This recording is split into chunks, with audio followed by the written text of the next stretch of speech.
Okay, I am making this video in case, in the slight chance, the 1% who are like me, who don't really like having roll-up windows and would rather have power windows on their Miata. I saw a forum about it where pretty much what you need is the wiring harness from the old door, like the one that has a power window, which is what this one is. I've taken mine out, which really it's quite simple. It all leads up to here. There's a clip. I just put a flat screwdriver behind it and took it out. And if you have a 95 to 97, you will have these two here, which you'll be able to plug in power windows in it, whether if your car came with it factory or not. So I've plugged my two clips in. I just need to push that back in. This is done. I've got the wiring harness that I took from a parts car I bought that came with power windows. It also came with power mirrors, which I'm going to be swapping later whenever I fix the wiring because I messed it up trying to detach it. Anyways, yeah, so the main thing that I've realized is that in order to take the window off is kind of annoying. Obviously, you have to take these three off, but you also have to take off the bolt that's right here that leads all the way down to down here. I believe it's if I'm not mistaken, I believe it's a 10. And you take that off, this will loosen so you can actually get room to pull off the mirror.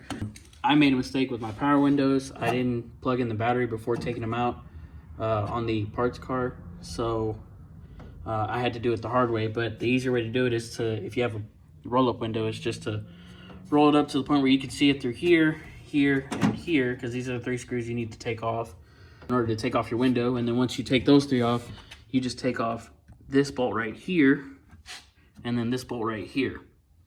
And then you can take off your window, no problem. And then with my power windows, I realized that I had to take out this whole piece. Obviously, I didn't know any better at the time because I didn't realize how much work it was to do all of it. But now that I know, it's going to be so much easier. But anyways, like I said, the three bolts. And then for this, to take this off, because I need to take off, obviously, my old roll-up window frame. You just take this off, which these are two 14s. There's down here, there's two more. You also take this off, which is another, I believe it's a 14. Yeah, it should be a 14 as well. And then there's another one down here as well. And when you take all that out, you pull out the whole frame. You just kind of, I've learned the best way to do it is just to wiggle it down here to try to, or wiggle it up here really, to try to tilt it to get it started, to pretty much end up pulling it all out. And you pull it out, and obviously you put the new one in, plug and play everything, and it'll be pretty much ready to go.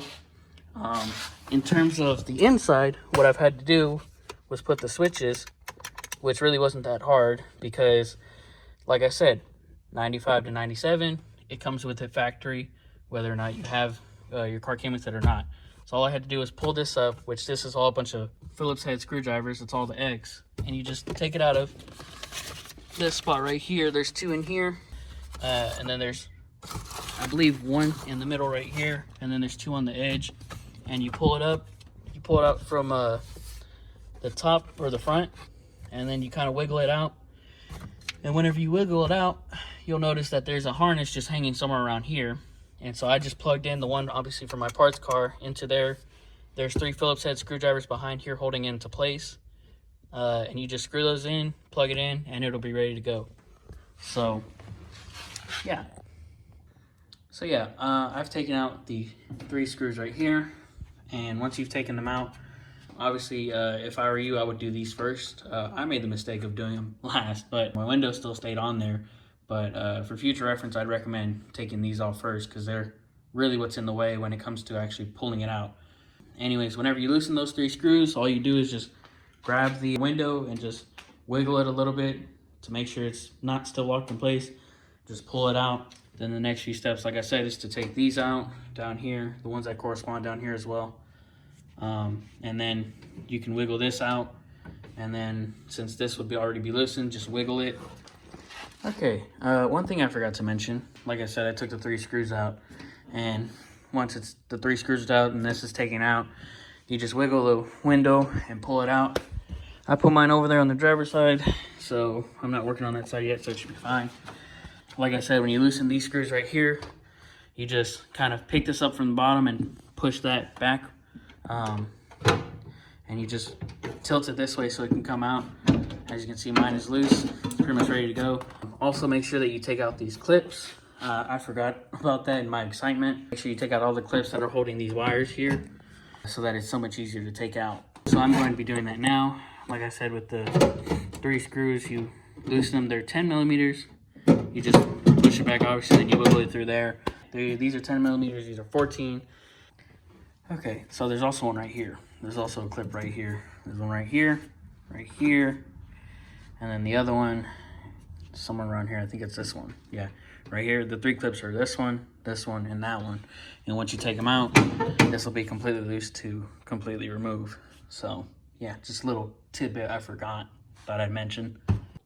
Okay, so here's a comparison between the powered window regulator and the non-powered, obviously the roll-up. Pretty much very similar in the way that you set it up and attach it. It's just more of the reverse steps of how you took it off.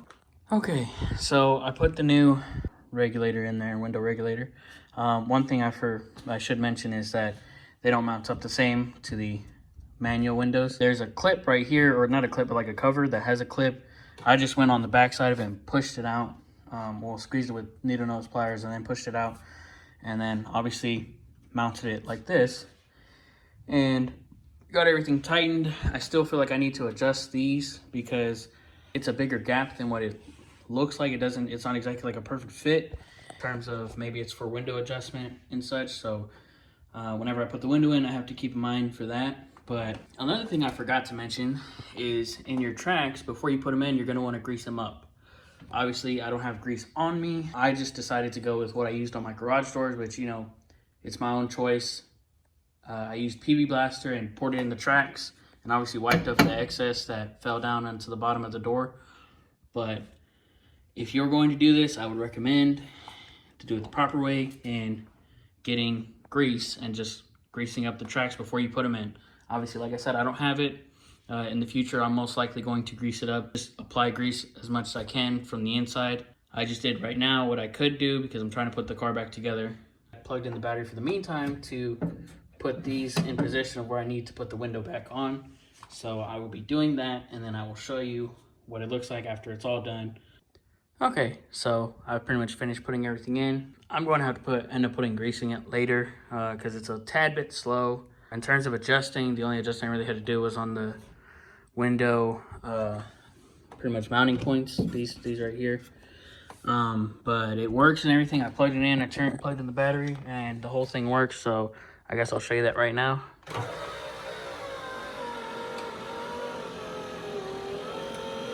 And then rolling it up.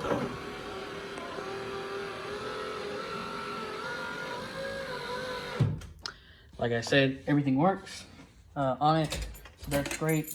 We've got this whole thing set up. I don't have to worry about it no more. Really, all I have to worry about is putting grease in there to pretty much make sure it runs absolutely as smooth as possible, because although PB Blaster works, it's one of those things where it's not a long-term fix. I'll probably get some lithium grease, try that, see if it works. If not, then I'll put grease in there. In terms of wiring harness, you can always just hook it up around here. Down here, there's a clip. Just put it in there, and there you go. Everything's pretty much where you need it to be. In terms of radio, I've already wired up the speaker I had before. It was an aftermarket one that the previous owner who owned this car didn't exactly wire it up correctly, so I had to rewire it. Whenever I realized I wanted electric windows, I didn't realize I had to take out the wiring harness until after I saw the forum. So now I have to rewire this to these, which really isn't going to be that hard because I've already done it. So I've just got to rewire that up. In terms of putting the door back together, I will show you how to take the door apart and how to put it back together on the other side, because obviously this one's already been taken apart way too much. I also have to clean up all this because I'm just going to opt out of having the plastic back on there because it doesn't come off very cleanly. So I'm not going to bother with putting it back on. I'll come back to you guys whenever it's time to take off the door, and I'll show you everything there as well. All right, so I already started taking about the door because I already forgot that I said I was going to record this, but pretty much to take off the door panels on the roll-up cars is that this is always going to be connected in here, and you want to make sure that you get the pin out before you even pull anything, because the pin's always going to be like this holding on to it. What you're gonna need to do is grab something like this, is what I used, to just hook it and then pull it out. And then once you pull it out, you can slide this out. Of course, I rolled up my window a little bit to do it, and then I rolled it back down to pull it out like that. Either way, I still got to put it on again to roll it up in the position I need it in to take the window out. But pretty much, there's going to be a Phillips head screw right here, and right here. And then in your, I actually don't know what it's called, but it's the piece that goes with your door handle. There's going to be another Phillips head right here. It's a very small one. You just unscrew it, and then you pull the handle, slide it this way, and then out. And pretty much it'll come out like that. And then with these, you just screw this off, and then you start prying a little bit, little by little, and the clips will start releasing on the door panel. And then once you're done with that, you slide it up, and it'll pretty much come out. All right, so pretty much took that out. Just with me, I was prying with my hands, but if you want to be more safe than that, you can buy plastic tools to pry it out. Pretty much gonna be replacing this, as well as getting my new power window set up in here. I've got the other one right there, got it all lubed up. I decided to buy some lithium grease and see if it helps. I'm still gonna buy the bushings eventually, so I'll have to redo this, but I just wanted them right now, set it up so I don't have to worry so much about the little things whenever I need to swap it. For me, I'm going to pull all this off. I'm not going to be using this again. That's just my personal opinion. When you decide not to use it again, you have to, well, you don't have to. I'm going to, though, scrape all this off. And then once it's clean enough, I'm going to put the door panel back on after swapping everything. So, yeah, that should be fun for me. If you don't want to do that, you can try to pull it as lightly as possible. Try to preserve it. For the door handle, you're going to need to unscrew these Phillips head screws, and there's 3 of them, here, here, and here. And then pretty much move this out the way, move the plastic, and then same process as the other side. I hope you guys enjoyed that video. I apologize in advance for if I sounded out of breath throughout the whole process.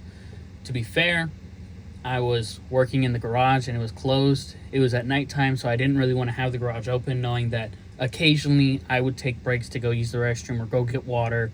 So I didn't really want to leave my car out in the open like that. So I apologize if it felt all over the place. To be fair, it's my first time that I was swapping manual windows to power windows. And the reason why I was making this guide is because when I looked for it online, I couldn't find anything. There was only talk about it on the forums, but there was hardly any pictures.